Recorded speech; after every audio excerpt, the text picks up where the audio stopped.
And welcome back. Hi everyone, this is our Africa crossover. Welcome to Wildlife Cake and Cocktails number 5, another WCC Conversations audio podcast. This time all the way from over in Africa, we're going to be talking to Lisa Owen. I've got in front of me a lovely bit of vanilla cheesecake with some strawberries on it. I got some chocolate sauce on there as well, some chocolate syrup, sorry. Kind of goes with the theme. Lisa being a bit of a primatologist, I've got a, what's it called? A Baileys Mocha Monkey cocktail, which is just insanely rich. It's Baileys, ice cream, espresso, all mixed together and served with chocolate syrup staining the inside of a highball glass and a nice wedge of banana on it as well, because, basically you want something to be trying to poke you in the eye every time you take a sip. I wonder what kind of cocktails they've managed to get together in the short time they've got. Anyway, we'll get right into it. Introductions here. You guys might know Lisa Owen from our first 2 episodes, or you might just have seen her doing wildlife demonstrations for Scales Wildlife, or you might have randomly met her in Angola working with, I believe it was endangered Angolan colubus monkeys, or in Borneo where she was finding orangutans for a short moment there. Or just around the UQ campuses finishing her Masters in Wildlife Management. And she's coming to us live from Africa. Lisa, how's life in Africa right now? Whereabouts are you right now? Where in Africa are you? At the moment, we're at Maholaquina Research Centre, which is just near the Botswana border. Botswana border, right, wow. So at the top end of South Africa. Yeah, right, up in the north there. And what are you doing out there?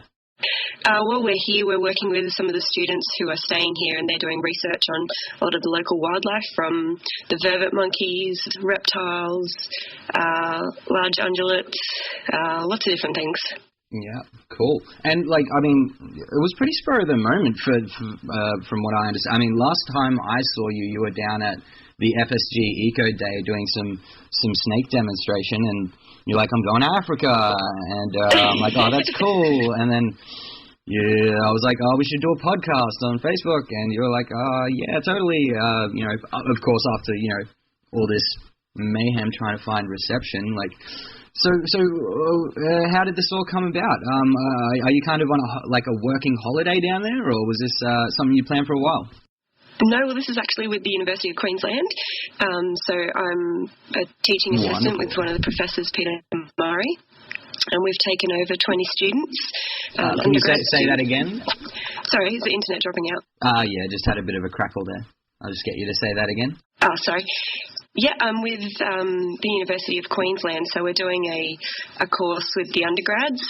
Peter Murray and myself have taken 20 students over here, and we're just going around to different conservation areas and talking to different students and researchers over here and helping out with projects. So it's been very exciting. Right, so it's kind of a teaching, learning experience, just doing wildlife management out in the field. Yeah, definitely. Wow. Yeah. What was that sound in the background? Are we hearing monkeys? That is actually, that was a bird. It was a water bird of some sort. So I do have vervet monkeys right in front of me, but that wasn't them. Yeah, right. So look, there's been I've seen a few crazy photos popping up on Facebook and stuff. You were you guys were darting a rhino at some point. I saw you basically there hugging a tranquilized rhinoceros at some point. Yes, that was one of the most amazing experiences I've ever had in my life, so I would love to tell you about it. Yeah, go ahead. Please, tell us all about it. Yeah, so that project we actually funded, that operation, which was really exciting. Oh, wow. Because it does cost a lot of money to do that. I can imagine. Yeah, so what we ended up doing was in one of the national parks here, I can't actually tell you where, just to prevent any poachers finding out where these rhinos are. Scumbag. Yeah, I know. But so what we did was we sent a plane out first to search for the rhinos. Then once they found them, these are the white rhinos. Yeah. Then we sent a helicopter up with the vet in it, and they darted one of the rhinos, and then we drove in the safari vehicles and started the operation. So we took blood so we can look at the genomes and the genetics in the area. We took hair samples, clipped the ears so that we can have a identifying feature on this rhino. Right. And then we also implanted microchips into the horn and behind the ears. Wow. So that's all got to be done fairly quick. And I know that I guess sounds like a lot, but I guess I figure the idea is when you're tranquilizing such a large animal and potentially dangerous animal, and so many things can go wrong, you want to do as much as possible in that short little window of opportunity, right? Oh, absolutely. You've only got half an hour, so max. So we do it all and that's from when he hits the ground. So it's a very, very quick operation, and and as soon as they put the drug in to wake him back up again, within a minute he's on his feet. So it's wow. very quick and very incredible. That's amazing. So what you guys were looking at the genetics of them as well, or somebody there is anyway? Somebody there is, yeah. So we're having a look and just making sure that there's, enough of a genetic diversity in the area. As you know, they're declining very rapidly with poaching, so they like to keep an eye on it and, make sure that, they have all that data. Wow, that's fascinating. And they're doing tracking, and they're tagging them as well, so visually tagging them as well. That's a lot to get done. How many people are involved in a team like that? Well, there were 20 of us, 20 students, then myself and Peter Murray. Then we had 2 vets, a vet assistant, and probably about 3 others. So this was an unusually large operation, obviously, because we funded it. Yeah, they allowed us to be there and experience the whole thing. So it was very exciting and one hell of an experience, I can tell you. Yeah, wow. So what is it like being that close to that big of an animal? Oh, I can't even describe it. It was surreal, and I had a tear in my eye. It was just beautiful, such a beautiful soul, and it just breaks your heart thinking that people could hurt these animals just for their horn, which is fingernails basically, that do nothing. Well, look, I mean, there's a lot of effort going into doing something about it. I mean, I think it was on one of the first podcasts we talked about the plan to bring 80 rhinos to Australia, which is now they're no longer planning to bring 80 from South Africa. They're planning to bring maybe a smaller number from other zoos because of, I think it was biosecurity reasons. But yes, because of TB. Yeah, which we really don't want to be transferring. But again, the amount of quarantine that each individual animal of that size needs to go through, and then 80 of them, it would have been a massive undertaking, but so hugely worthwhile. But yep. So, have you heard much about that? They're planning to. Yes, they are still talking about that. It is obviously a massive issue with biosecurity with Australia, as everything is. So they're trying to. There is a man over here who's breeding rhino. So he's trying to get a population of disease-free rhino that they can then, that are quarantined here, that they can get over there. But it's going to be a very long process, and I don't know if it's going to happen in the near future, but it's still a plan. Right. They've got a lot going on that they're trying to do. Farming is going to be one of the best options to protecting the rhinos, unfortunately. It's the last option, but it seems to be the only one that will work. Well, it seems to be the thing time and time and again. Once you place a value on the animal, people unfortunately, it seems to be the only way to get people, like a monetary value seems to be the only way to get people to pay attention. But yeah, exactly. It's sad, but that's the state of affairs, and we have to do what we can, working with reality, don't we?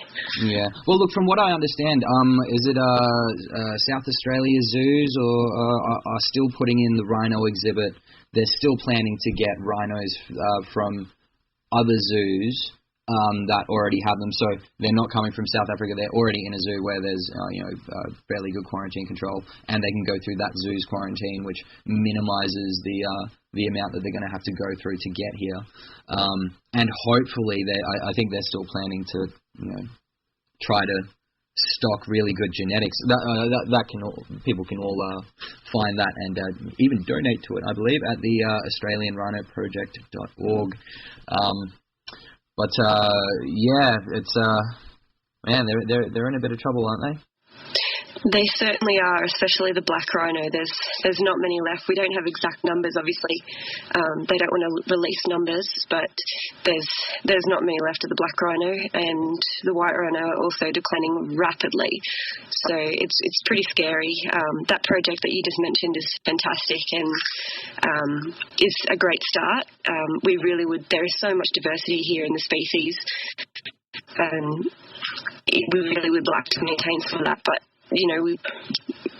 what we can do, and we just got to keep trying, and that's right. Hopefully things will change. Botswana is an amazing country that I've been hearing a lot of good things about. Their wildlife management is spectacular, so if they can be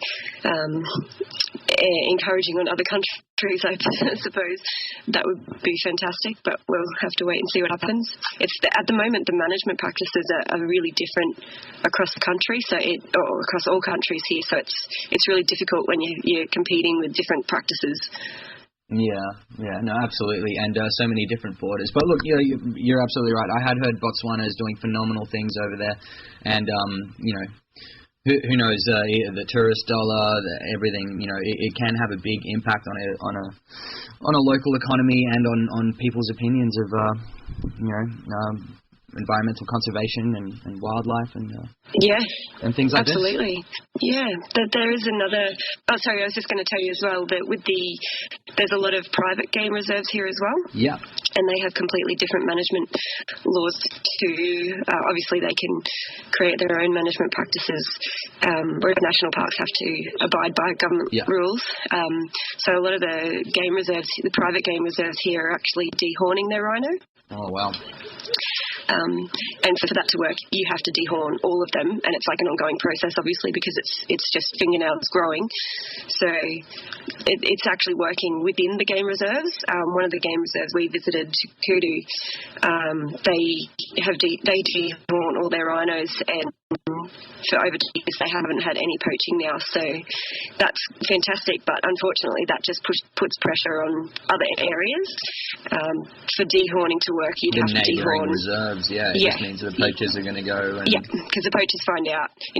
Patrick, who runs that place, he obviously advertises that as you would, that their rhinos don't have horns, but then unfortunately the poachers will just go to the next reserve or the next national park. So for dehorning to work, it needs to be a country, Africa-wide approach, but that's impossible. So we need to look at other practices like farming, I think, next. Wow, it's a tough one. It really is. Every time that you talk about having to place a monetary value on an animal, it kind of it seems counterintuitive, but what works in the end. I mean, exactly. We do what we can to save the species. So unfortunately, that's not always in their best interests, but it's hard. It's a really tough one. Yeah. All right. Well, look. Let's move on. Have you? I have to ask this. Any cool reptiles around? Have you seen any? You know me. I'm a geek for reptiles. Have you seen anything cool? Like any black mambas or cobras or puff adders or I don't know. Anything groovy? Does a reptile park count? Yeah, totally. Yeah. Oh, good. Good. We did visit the Kinyonga reptile park. So you've seen all of them then, yeah? Yes. Oh, wow. Yeah. Okay. Very it was cool. incredible. And the guy did a show with a couple of the venomous reptiles, and he allowed me to capture the puff adder and put it back into its box. So that was pretty cool. Oh, good times. Big snake, heavy.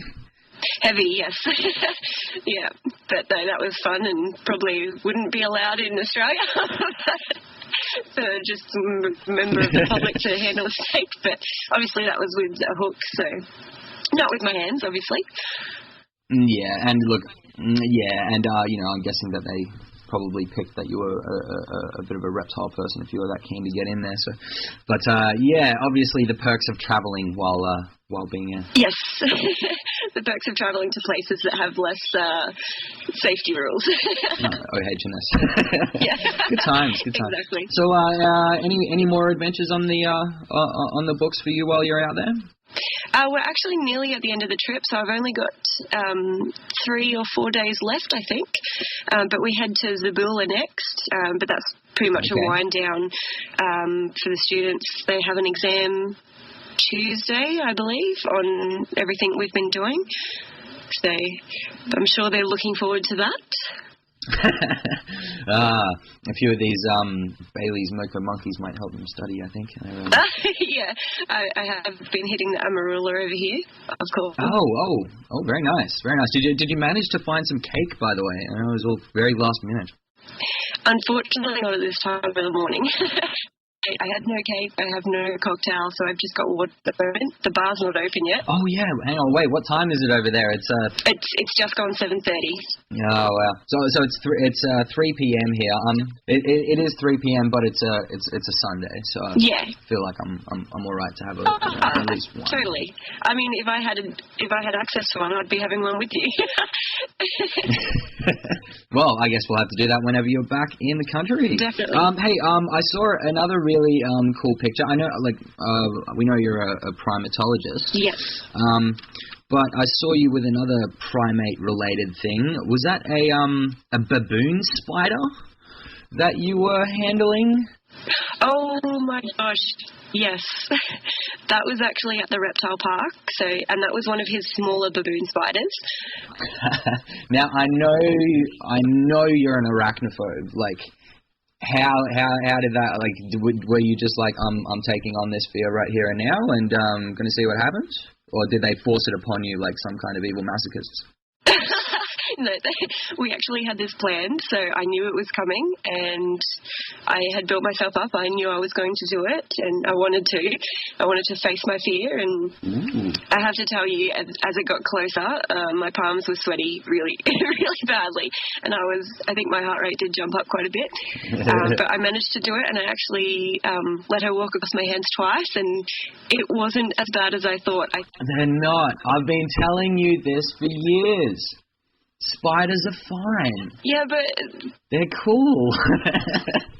Huntsmen are different. I think now I'm a huntsmanophobe. Okay. Is it just that skittish way that they can kind of cross, 7 meters in about a nanosecond? Like, just running along a wall? I think that's exactly what it might feel like. Well, look, well done anyway for getting hands on with a baboon spider. At least these baboon spiders are very slow moving. Yeah. Thank you. I do like the big tarantulas and stuff. The way they kind of like when they're walking, and it looks like they have like shoulders, just because of how bulky their legs are. You can see all the joints moving. They're fantastic animals. But again, I understand not for everybody. But hey, well done. That was very cool to see. Awesome spider. Thank you. Yeah, it was beautiful. See? They're great. They're fantastic. Hey, I think we're going to move on into a couple of news topics here. Yeah, sure. We don't have time for a whole lot, but just a couple of things coming up. This one is straight out of the UQ News at uq.edu.au/news on the 14th of July. I know you were out in Borneo looking for some orangutans at one point. This is a bit of a bugger. Bornean Orangutans in decline despite of conservation efforts. I'm just going to read you this straight up from the article. Population trend analysis of Bornean orangutans reveals that despite decades of conservation work, the species is declining rapidly at a rate of 25% over the past 10 years. That comes from a paper by Dr. Truly Santika et al. 47 other, I think 47 total authors on that. Santika et al. 2017 from July this year in Nature Scientific Reports. The first integrative trend analysis for a great ape species. So just briefly, when they say integrative analysis, they basically did a grid of all of Borneo, which is one of the largest, I think third largest island in the world, 740,000 kilometers squared. They broke it up into a 1 by 1 kilometer grid. Now they did aerial surveys, ground surveys, and interview data. They used some dynamic abundance models to integrate the count data and the presence-absence data. To this, they then include site-specific covariates into the models, such as to find out what locally impacts abundance, such as altitude, rainfall, distance to protected areas, distance to natural habitat versus cleared habitat, and other disturbance factors. So the pressures are variable, but habitat loss and being killed in conflict for hunting are the main factors, and they're not being effectively addressed. So despite their apparent ability to live in multifunctional landscapes, they're slow breeders, and the killing rates are still too high. Previous studies have shown them to be about 2,500, that's 2,500 orangutans annually. So, there's some hope there for them. They can use multifunctional landscapes. They can live on, semi-agricultural landscapes fairly well, but the amount of conflict and the amount of habitat loss and fragmentation doesn't seem to be being addressed. Difficult one. It's very difficult because in Borneo you don't have the support of the government, it makes things very difficult. The agricultural people, the palm oil plantations, they pretty much, at this stage, I don't know if I can say this, but they can do what they want without too much reprimand against it. So it's really difficult. We really need to get the government on side and organising these palm oil plantations and preventing further demolition of habitat. It's interesting. When I went there, it was shocking. I was expecting bad, but it was heartbreaking to see how much land had actually been taken. And we also need to obviously work on education of the locals, which is really difficult because, again, it's about finances, isn't it? So a lot of these people need the money that they're getting from these palm oil plantations or from farming, or, so how do you say to them, you need to stop what you're doing, without offering them? And again, it's not just the conflict for them clearing habitat for farming or agriculture.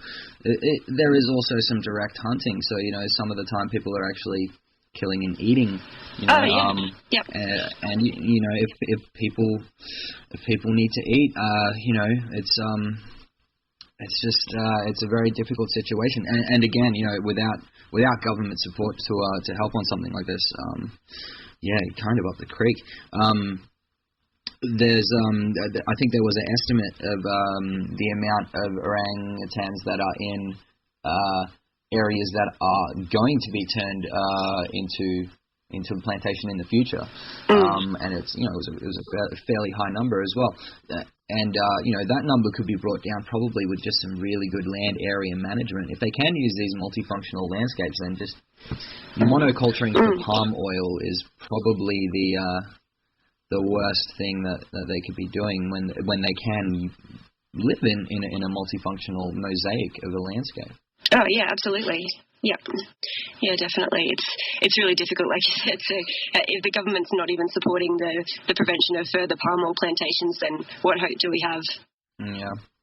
Well, look, turning on the palm oil industry is happening. There's more and more awareness of it, and the fact that it is a massively destructive product and industry. Yeah, definitely. So we'll just have to wait and see.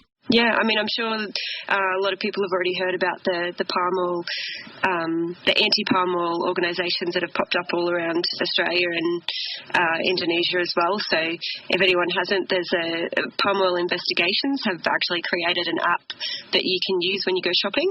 Oh, wow. And you just scan the barcodes of the products that you're using, and it will show you whether it's sustainable palm oil, whether it has no palm oil, or whether it's unsustainable or hasn't been reported yet. So it's a great app to use, so get on it. It's a free app. That's excellent. I'm now looking at this like store-bought cheesecake that was like came from a packet. I'm like, I'm wondering if there's any palm oil in that. Yeah. Am I part of the problem? It has a barcode. All right. Well, that's it. We don't. You know, we're set in our ways of what we buy and the products that we buy, and we don't think about it. And that's where we need to spread this awareness so that people are actually thinking about it when they go shopping, when they're eating, and you know, we as the consumers have the power to change things. So absolutely, that's sort of where this problem can be fixed. Yeah, wonderful. And look, I mean, you know, a little bit of awareness is not a difficult thing. You know, it doesn't take much. No. You know, and there's always resources that you can find. There's always some well, I guess not everybody has access to those resources, I would say, but I mean, then again, the internet is always there. Oh yes. All right, let's move on. Something a bit different here. This is a pretty from I think last month, a media statement from June 14th. 2017 from Queensland Environment Minister Stephen Mills. So on June 14th, Environment Minister Stephen Mills introduced a bill to the Queensland Parliament to create a new category of protected area. The so-called special wildlife reserves will enable donors from around the world to fund safe havens for Queensland wildlife. Speaking to Parliament, Mr. Miles said, and I'm going to quote directly here, a special wildlife reserve will essentially let private landholders and conservation groups manage their land like a national park, with an equivalent level of protection. He went on to say, this new class of protected areas will protect them, meaning native wildlife, and their native habitat into the future from incompatible activities, including mining. So, Bush Heritage Australia and let's say groups like the Australian Wildlife Conservancy, who already have these amazing sanctuaries, but they may be on private or like leasehold land, they can upgrade their status and receive national park level support. That's going to boost fundraising as well.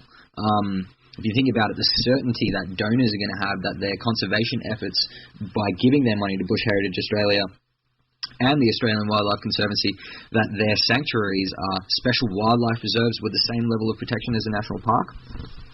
Man, that's definitely going to inspire donors to really get out there, hopefully, and know that their conservation dollar is going somewhere useful, and hopefully, with that there as well, it's just going to lead to more parks being started. If you can, and you've got the land and you've got a trust and some money, I mean, I would hope to see them popping up. Now, this makes Queensland one of the first places in the world to allow private funds to be used to safeguard habitat on privately owned land. Pretty cool stuff. That is fantastic. That is really fantastic. I'm really happy to hear that. I've actually met Stephen Miles before, and he is an absolutely wonderful ambassador for wildlife, and the things he has done behind the scenes has been incredible. And I know a lot of people in Queensland just see sort of the worst of our government and what they're not doing to protect our wildlife, but there are people out there who are trying, and Stephen Miles is one of them, and he's fantastic. I can't gloat about him enough. He's a brilliant man, and he's really trying. Yeah, no, like obviously they're putting a great step forward here, and it is frustrating how people, even on one side of the government, can disagree kind of within themselves about what should be going. I mean, it was only recently that I think Queensland probably still does have is it the fastest land clearing front in the world? But it's efforts like this that are going to stop us from, clearing trees faster than Brazil or anywhere in the Amazon currently does. We need to, slow that down and getting opportunities and legislation like this in. I think it's fantastic. I'm always hesitant with the idea of private funding or whatever, where there can be mismanagement. But what they're saying here is that they're going to receive the same level of support as national parks for sanctuaries like let's say New Haven or Moreton Peninsula for AWC, places like that. That's absolutely incredible. Bush Heritage Australia, I think they have the do they have the night parrot property? Is that Bush Heritage Australia? I've forgotten the name of it, but I believe that they also have the property out there. It's where the night parrot was rediscovered. So that could get more protection simply by the passing of this legislation and then jumping on board. So very cool stuff, I say. That's a huge step forward, isn't it? And you see this, a similar thing has happened in South Africa, other parts of Africa as well, but where they have this private land, all these private game reserves, and it does make a big difference. And, as you said, there is that potential for mismanagement, but a lot of people out there just want to do the right thing. And out here we have really positive management strategies come forward, and in national parks here they're not allowed to release any rehabilitated wildlife.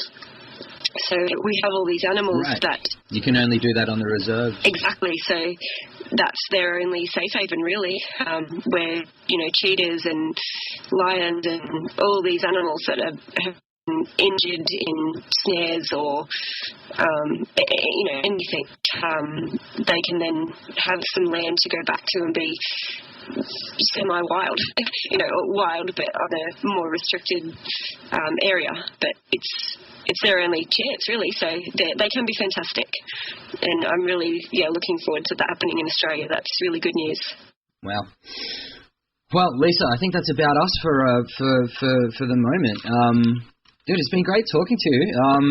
I can't believe our connection stuck for this whole 30, 35, 30, 40 odd minutes. Yeah, neither can I. I think all the students are having breakfast, so they're not on the internet. Oh, right, you're hogging it all.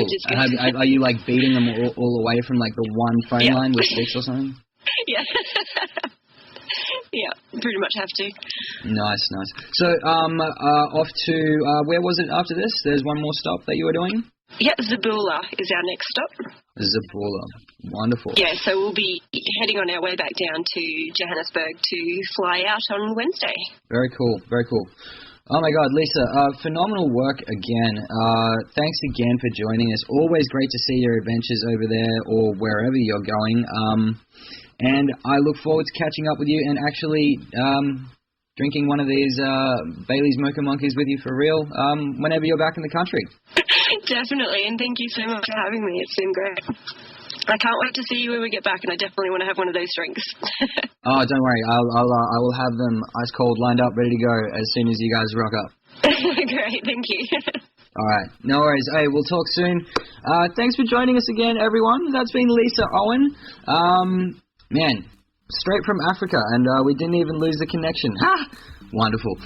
Now, a couple of weeks from now, guys, there's going to be another Wildlife Cake and Cocktails coming up. Going to be hopefully joined by Mr. Scott Iper, a lapid legend and a reptile keeper extraordinaire. So, be sure to join us for that in a couple of weeks. Keep an eye out for it, and until then, be well, and catch you soon. Bye.